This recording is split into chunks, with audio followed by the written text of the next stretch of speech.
Modern pigeon racing exacts a lot of effort on the part of the pigeon, but also on the part of the fancier. If results fail to materialize, if a good condition is absent, if the pigeons don't look at all well, then it is high time to do something about it. For instance, consult the veterinarian. Finding out the real reason for these bad performances. That's what it's all about. Health problems are the most important cause. Everyone agrees that sick pigeons or infected pigeons perform poorly. Fortunately, the veterinary medicine has devoted a lot of attention to the racing pigeon in the last 2 decades. New discoveries were realized and a whole lot of experience was acquired. Let us examine together what can all go wrong with the health of our winged friends. The veterinarian first looks at the global image of the pigeon.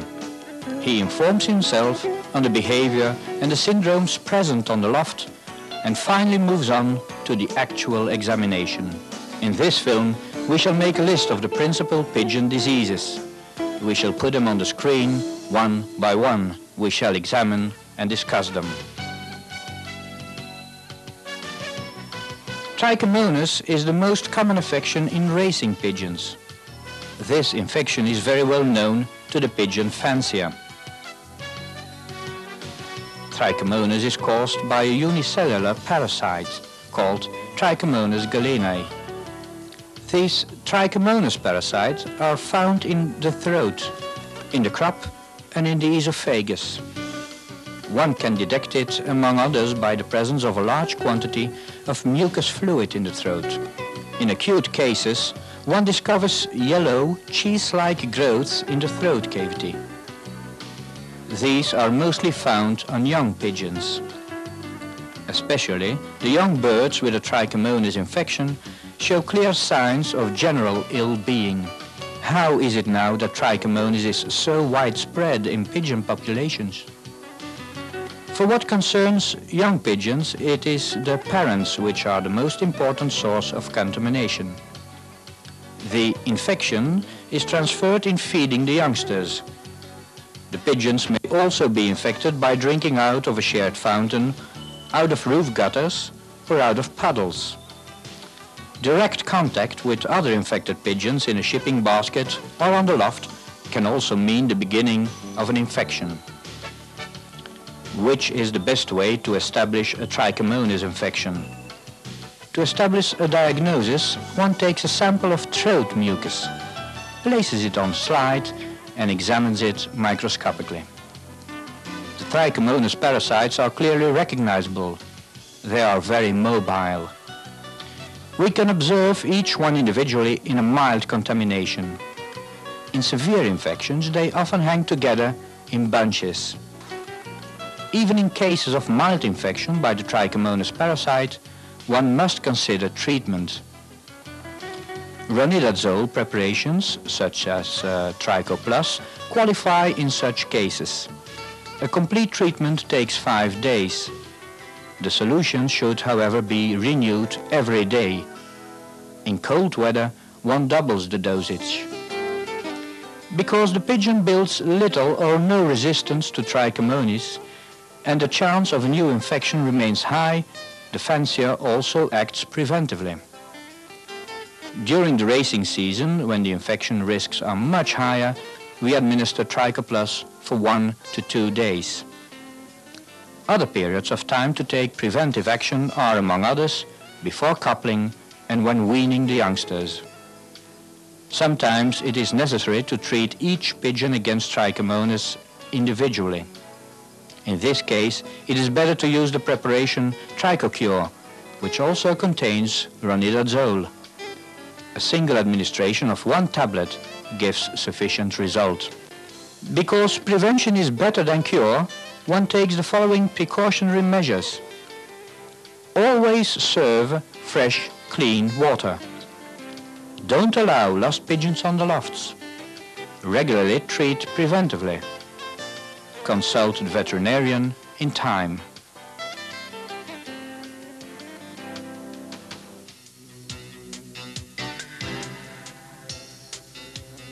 Coccidiosis is a parasitical intestinal affection.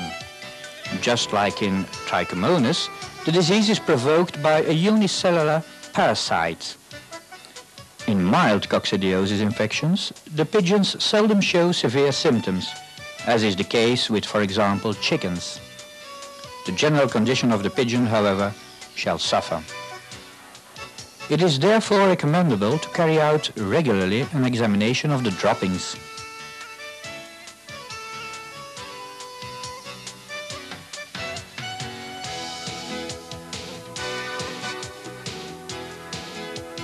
In the lab, a sample with droppings will be prepared and brought onto a microscopic slide. The sample can then be examined microscopically.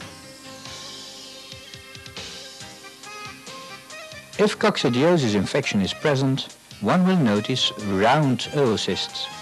The degree of infection is evaluated. Mild infections must not always be treated.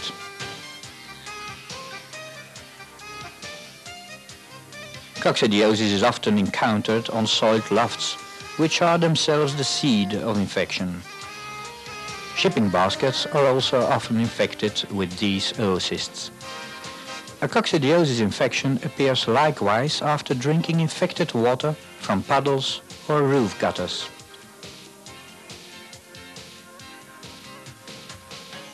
When the resistance level is low, such as following a hard competition in the racing season, coccidiosis problems will crop up. The coccidia will especially then multiply and attack several intestinal cells. On many occasions where pigeons are not entirely fit or have to cope with one or other ailment, an increase of coccidiosis oocysts is established in the droppings. A treatment with Cocci Plus is then recommended. Checking the droppings 14 days later will prove that no more coccidiosis oocysts are present. A strict loft hygiene will definitely decrease the risks of a coccidiosis infection. Scrapping the loft floor and the nesting boxes, as well as using the flame torch, are very effective.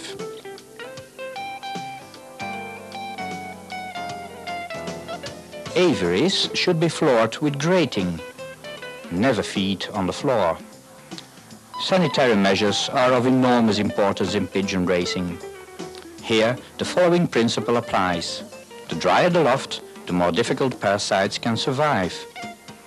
Shipping baskets should be weekly, preferably before each transport, disinfected and provided with fresh litter.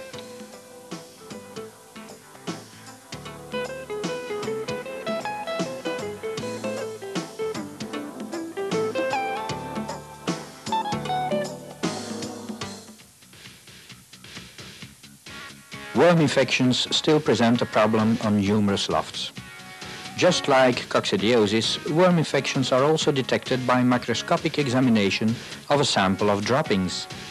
Worms are a menace to the health of the pigeon. Even though in cases of mild infection, the pigeons don't really look sick, the performances usually become inferior.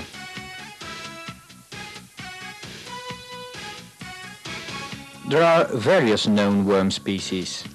The first in the row is the roundworm, also called ascaris. In roundworm infestations, large oval eggs are detected microscopically.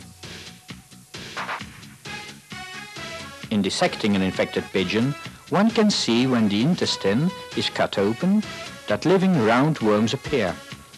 The worm has a typical round shape and is approximately 4 to 5 centimeters long.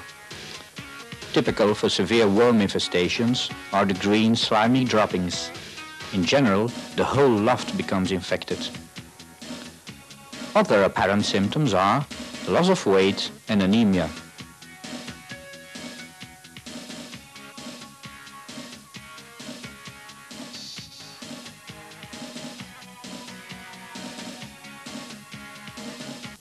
Another important worm species, often found in pigeons, is the hairworm or Capillaria.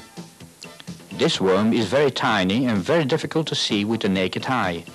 Microscopically, however, it is quite perceptible. The hairworm is very harmful for the pigeon.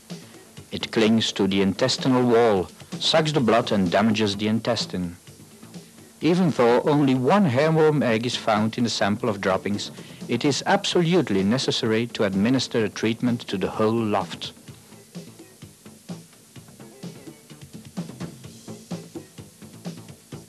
In hairworm infections, small, lemon-shaped eggs with two typical polar caps are visible.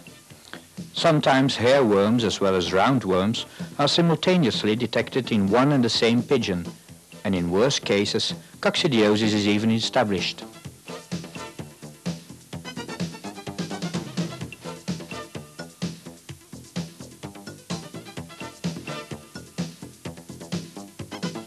A new, efficient and secure remedy against both worm species is Avicus.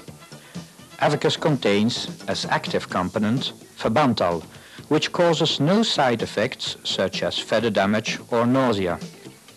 It is advisable to treat all pigeons in the loft simultaneously, so as to avoid reinfections. The same sanitary measures should be applied as for coccidiosis control.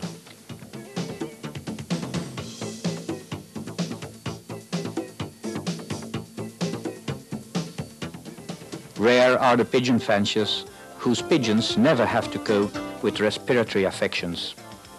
Especially during the racing season, that is in the summer months, such problems crop up. Even in cases of mild infection, no favorable competition results can be expected. Pigeons who have to cope with respiratory problems certainly never attain a good condition. Important losses are also noticed. These respiratory affections are known to us under various names. Consider among others such affections as head disease, snot, dry snot, coryza, swollen heads, ornithosis, and even ornithosis complex. One of the most important dreaded respiratory affections is ornithosis. Ornithosis is provoked by a small bacteria, the Chlamydia psittaci. This bacteria can be identified by taking a sample from the eye. It is often thought that ornithosis limits itself to an infection of the respiratory tracts. This certainly isn't true. Internal organs also, such as the liver and the spleen, can be affected. Pigeons which are affected with ornithosis are drowsy, look swollen, have little appetite, have a poor plumage, lose weight, and produce watery green droppings. When young pigeons are involved, mortality may even result. One can recognize ornithosis externally through the following symptoms: watery eyes, dirty nasal cere, mucus discharge from the nostrils, throat inflammation, a swollen head, and often a difficult breathing with open beak. In severe cases, a rattling can be heard. Typical for an ornithosis infection is a one-sided inflammation of the eye membrane accompanied with heavy tearing. When dissection is performed, an enlarged liver and spleen are mostly established.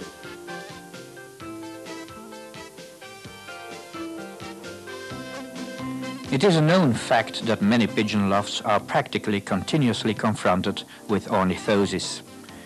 In such a dragging disease situation, the symptoms are never quite evident. The pigeons cannot be brought to an optimal condition.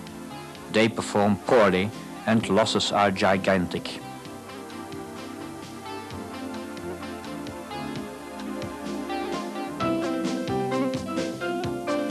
When breeding in ornithosis situations, splendid results are also not to be expected.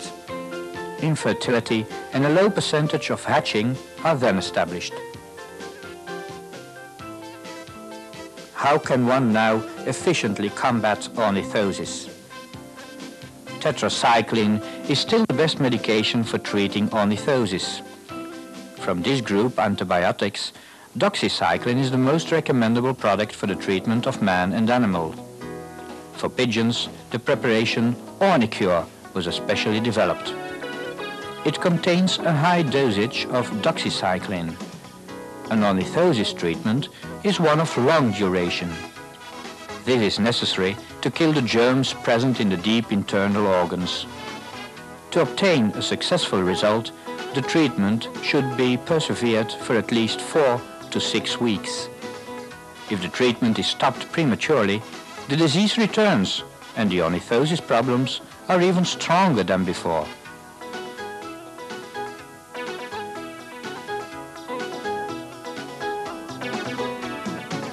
Besides chlamydia, the pathogen of ornithosis, there are other bacteria and viruses responsible for respiratory problems in racing pigeons. These affections are often called the swollen head disease or coryza or snot.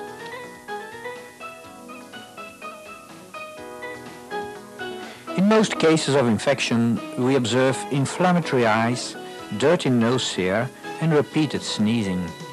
The pigeons scratch their ear, eye, or nose with their foot and often shake their head. The plumes around the nose hair and the eyes stand erect. The plumage is no longer smooth and shiny, but feels dull. The mucous membrane of the throat, which is normally pink, becomes blue-red. The beak slit is mostly closed. The pigeons are gasping for breath, especially after physical exertion.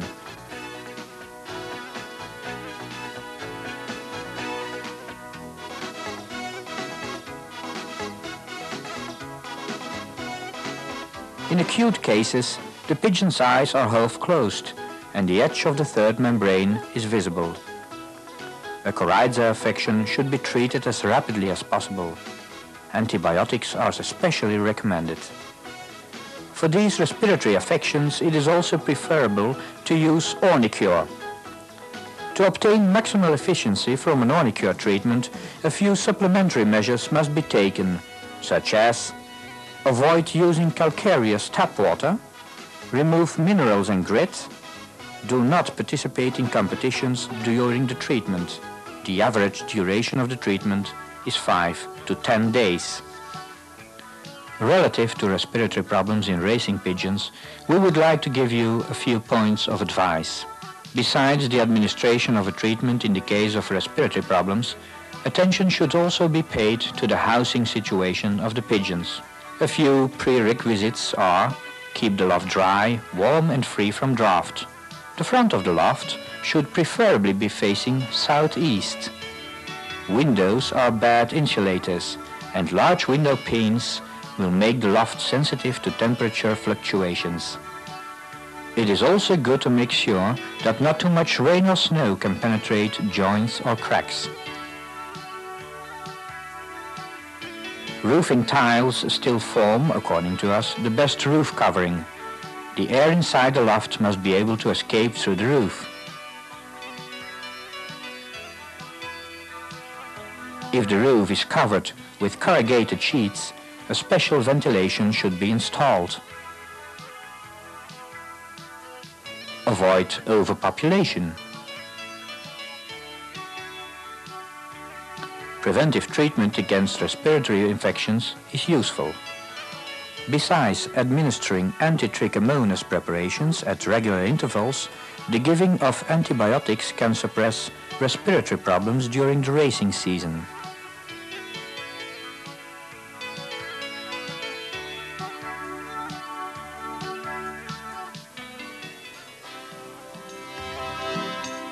Paratyphoid, also known under the name salmonellosis, is a very dreaded pigeon disease.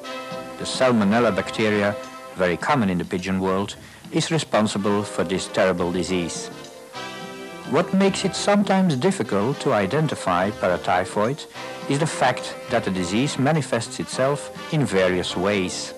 A well-known kind of paratyphoid is the joint form.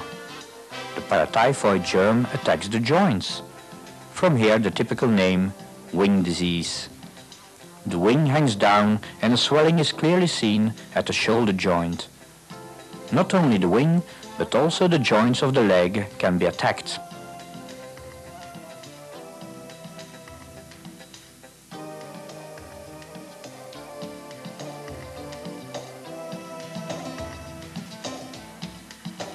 A frequently occurring ailment is gastroenteritis, provoked by the Salmonella germ. This affection especially afflicts young pigeons.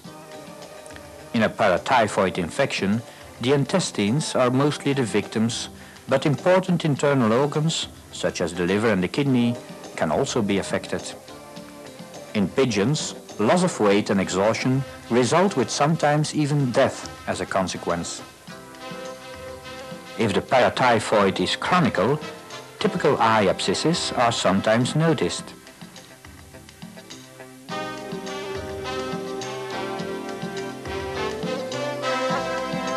Often, the lofts are infected with paratyphoid without the presence of clear symptoms on the loft.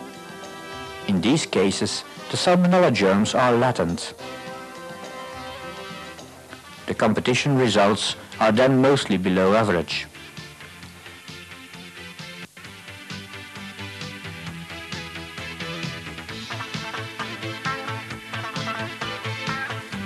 It is also a fact that infected pigeons have a lower fertility and that breeding results are poor. The salmonella germ, the provoker of paratyphoid, is one of the few bacteria which can also be transmitted through the egg to the young.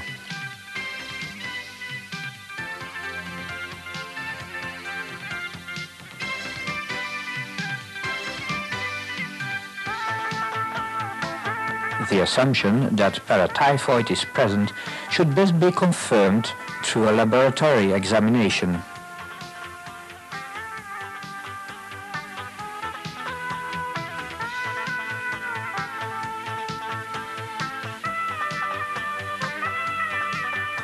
What remains to be done in the salmonella infection? First and foremost, the seriously ill pigeons should be immediately removed. The rest of the pigeons are giving the medication Theraprim in their drinking water.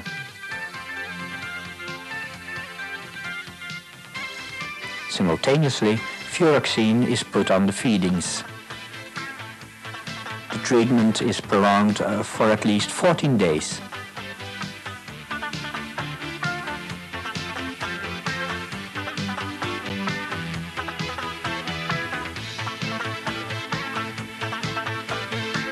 After the treatment, all pigeons should be vaccinated.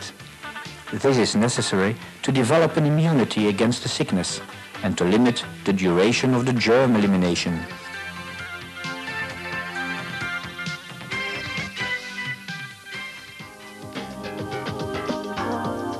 Streptococcosis, also called the muscular and winged disease, is a recently discovered and very important disease in racing pigeons. This disease has been established by the University of Ghent in 10% of the annually examined pigeons. This affection is therefore at least as important as the more known paratyphoid infections. The pathogen of streptococcosis is the bacteria Streptococcus bovis. This germ is normally present in the digestive system of a large number of pigeons. As long as the presence of the bacteria remains limited to the gastrointestinal system, the pigeons exhibit no symptoms. Symptoms only appear when the bacteria, under influence of stimulating factors such as overpopulation or bad sanitary conditions on the loft, enter the blood circulation.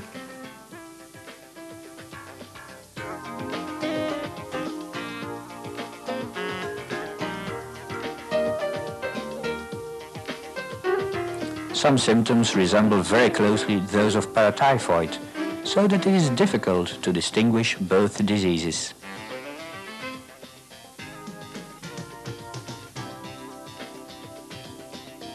Typical for streptococcosis is the very sudden death of one or more pigeons without previous symptoms.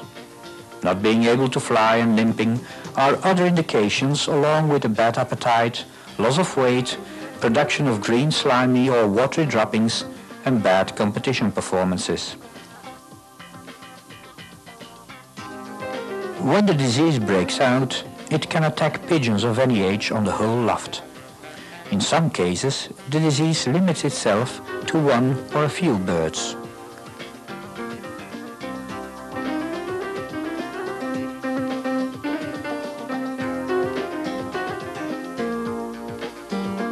When dissecting the affected pigeons, it would seem that large centers of extreme tissue deterioration in the breast muscle are the most typical injury.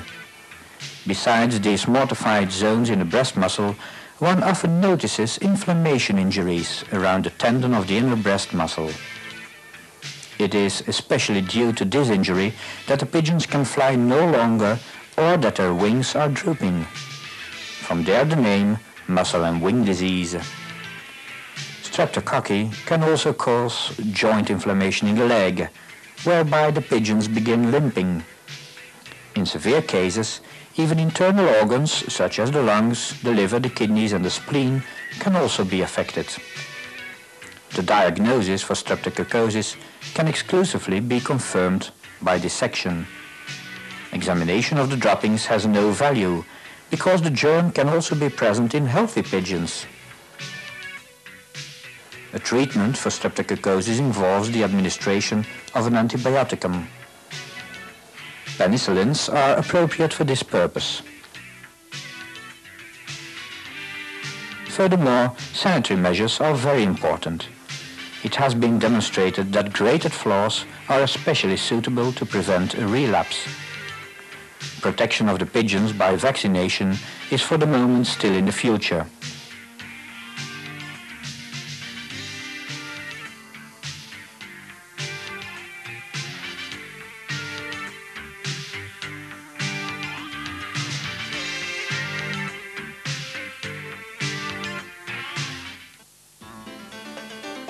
It is not until recently that a lot of attention was paid to the importance of the colibacteria as pathogen in pigeons. Coli is a bacteria which can cause diseases to a whole lot of animal species. Until now, it was an accepted fact that the colibacteria in the pigeon only had a meaning insofar as it was an accompanying infection to other affections such as adenovirosis. From recent studies at the University of Ghent, however, it appeared that colibacilli were established as sole pathogens in 12% of the pigeons which were examined there. The colibacteria has therefore a more important role as pathogen than was formerly believed.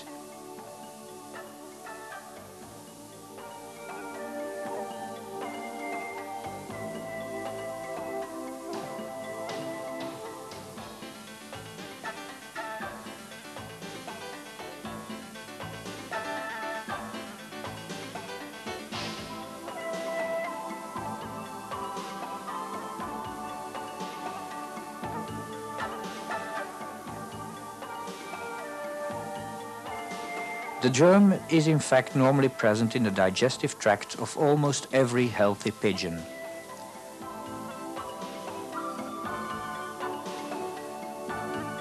Symptoms only become apparent when the germ gets a chance to force itself into the blood circulation. Vomiting, diarrhea, excessive drinking, loss of weight and limping are the symptoms of colibacillosis. Which elements contribute to the fact that the colibacteria have overgrown the intestinal system and have forced themselves into the blood circulation are not yet obvious.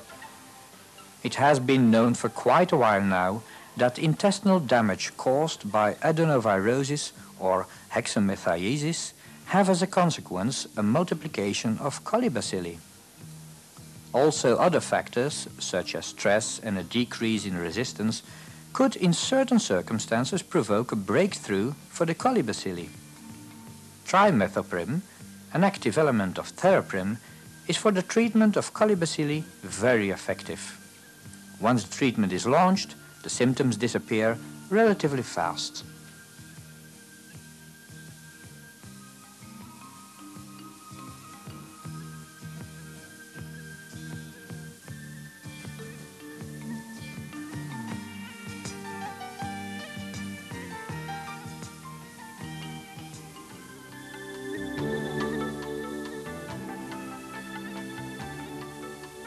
Next to bacteria and parasites, viruses are also often the cause of diseases in pigeons.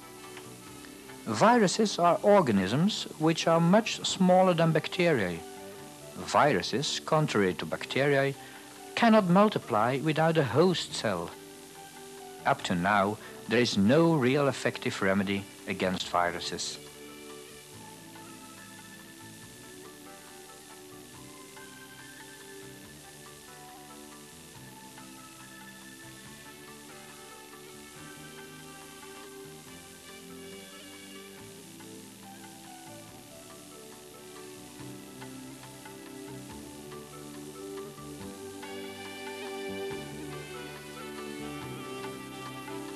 In combating viral diseases, the emphasis lies therefore more on preventing this infection through, among others, vaccination, loft hygiene, limiting contacts with unfamiliar, possibly infected pigeons, etc. The treatment emphasizes the prevention of the occurrence of complications.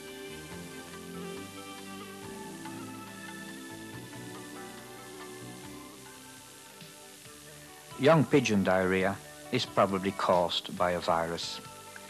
Which virus is concerned is not yet completely known. It is generally accepted to be the adenovirus.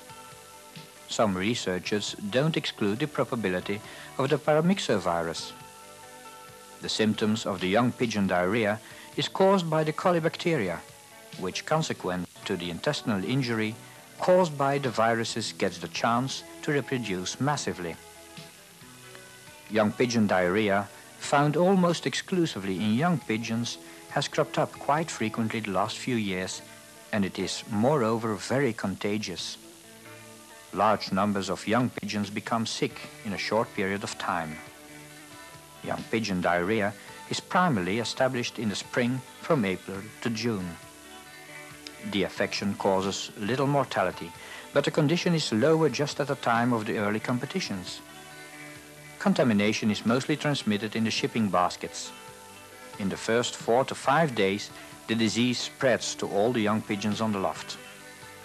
The disease begins in most cases with intense vomiting for a short length of time, followed by a typical watery yellowish-green diarrhea. The treatment of the young pigeon diarrhea is the same as that of colibacillosis.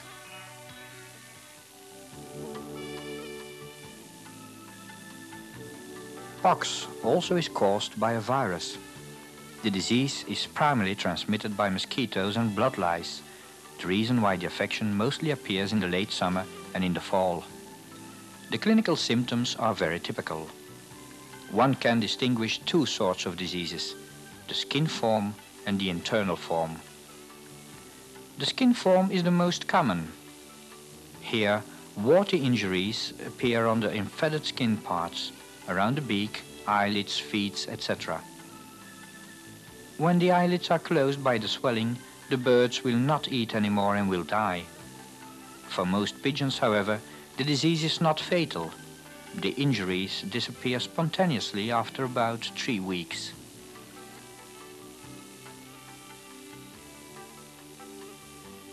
Internal pox infections, also called diphtheria, are seldom established in pigeons.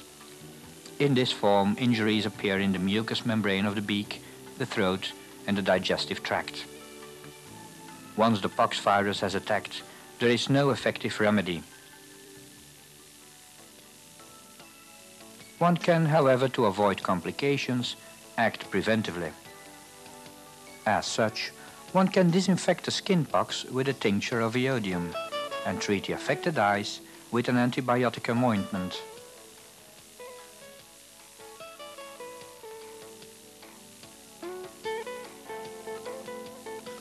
The best solution is to inoculate annually all the youngsters when they are 6 weeks old.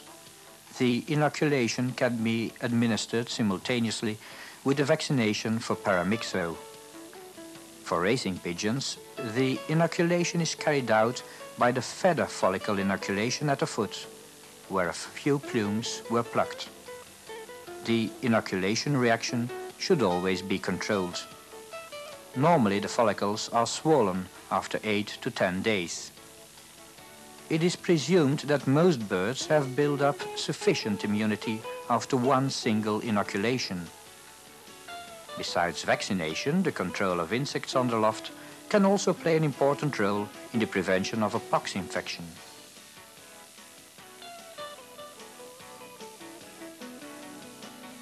Now and then, skin growths can be noticed on the pigeons. Pigeon fanciers call these small tumors bloodwarts.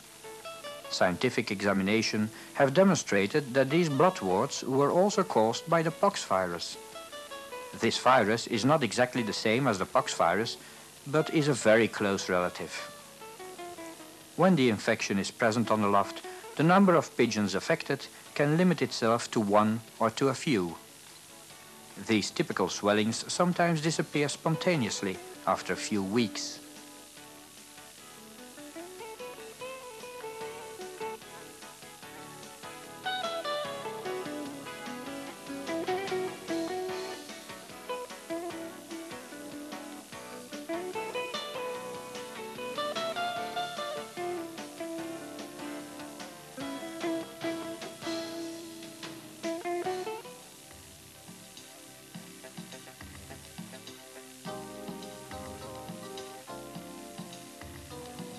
A recent but very well-known affection is the paramyxovirosis. Paramyxovirosis in racing pigeons is caused by a variant of the pseudo-wing pest virus. The paramyxovirus is for racing pigeons the most worldwide spread virus. The symptoms of paramyxo are caused on the one side by nervous disturbances and on the other side by kidney affection. Kidney affection in pigeons causes watery droppings and an increase in water intake. The watery droppings differ clearly from the soft feces accompanying an intestinal infection. One may distinguish a little pool of water around the droppings in paramyxo, while in diarrhea the whole droppings are watery.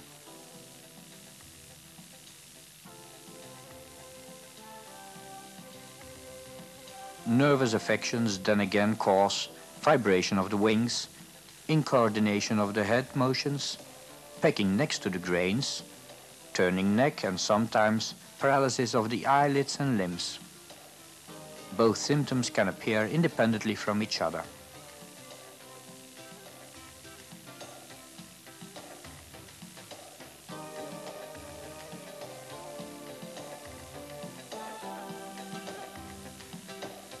Nervous disturbances only show up in a small number of the affected pigeons. Moreover, they are much less frequent as of today than in the first outbursts of paramyxo.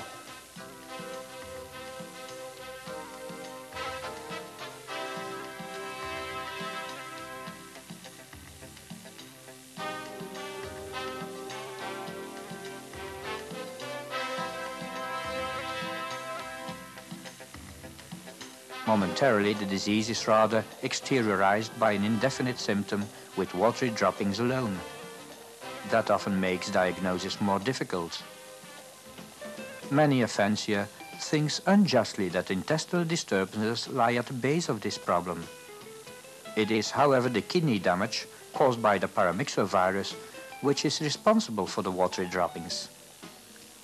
A remarkable fact is that in the last few years, more paramyxo cases were established.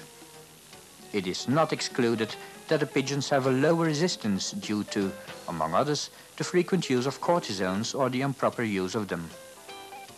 Paramyxo can be prevented in a very efficient way, namely by annually inoculating the pigeons before the racing season. Adequate protection can only be acquired by a subcutaneous injection of a DET vaccine in the region of the neck. Vaccination is possible as early as the 6th week after birth. A stronger immunity is, however, obtained when the pigeons are a few weeks older. Very important is, however, that the young born later are also vaccinated. Paramyxo is especially active in the late summer. The reason for this is that many fanciers neglected to inoculate the last born pigeons.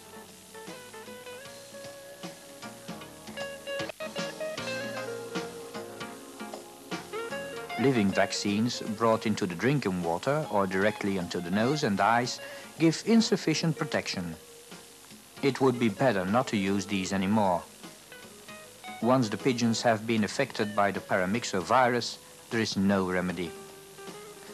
Supportive measures, such as isolation of the sick birds and administering of electrolytes, can however be applied.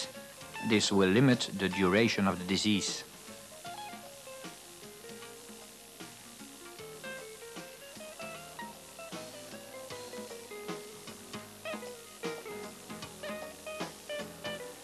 Still, other viral affections can threaten the pigeons. More and more, the pigeon sport is pestered with a new syndrome, whereby the pigeons become seriously ill in a short period of time and then suddenly die. It is assumed that here a virus is concerned which has been present in the pigeons for quite a while, and which only in periods of lesser resistance, such as for example due to the use of cortisone, will exhibit pathogenic characteristics. The disease is characterized by a very rapid course. In most cases, the fancier only notices a sudden mortality in his pigeons. The attentive fancier sometimes establishes that a few hours before dying, the pigeons vomit and produce watery droppings. Dissection will certify the diagnosis. Here, the typical swelling of the liver can be seen, and as such the name viral liver inflammation. The ailment usually disappears after 3 weeks or so, and there are no more deaths.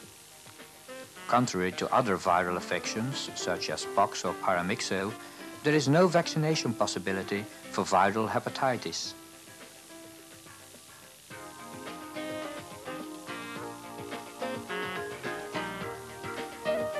Following this summary of the various pigeon diseases with the respective treatment, we inform you, dear fancier, over the importance of the correct nutrition for your pigeon. Science and experience teach us that the standard grain mixes exhibit essential shortages, which must be supplemented so as to become a full nourishment.